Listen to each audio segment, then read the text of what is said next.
En realidad, este momento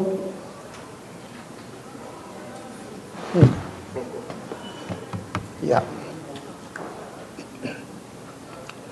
difícil.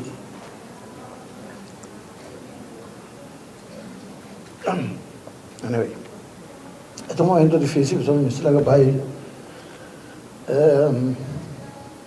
material ang makanagunang piayam. Wow. Ministro Visorato lo sai di gestione 90 ben arriba, gestione 70 ben arriba.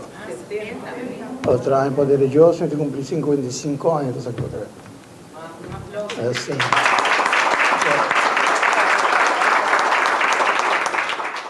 Vou por ricordar um rato você todo bem emocional.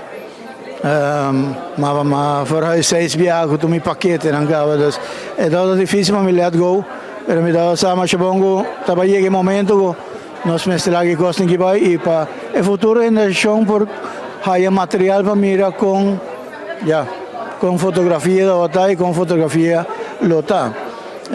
Me não logra bisesar aqui durante o speech para ver de emoção, pero fotografia se caminha tá símbolo hobby importante para mim это significa como por fris algo de momento.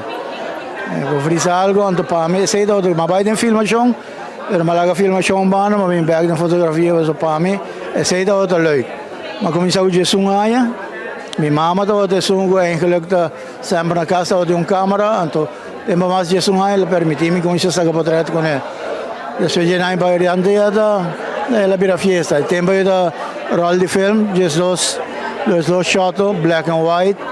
Se han dado mucho gran cosa, pero así no la seguí y a ver, no estoy pensando, no te pienso que después de tanto tiempo voy a hacer hobby material, así hobby portrait.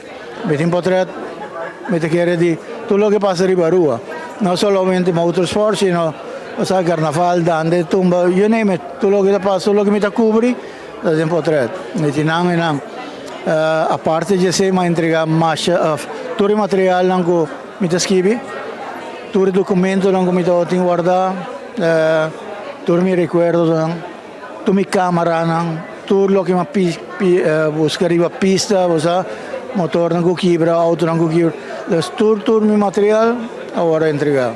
Thank you.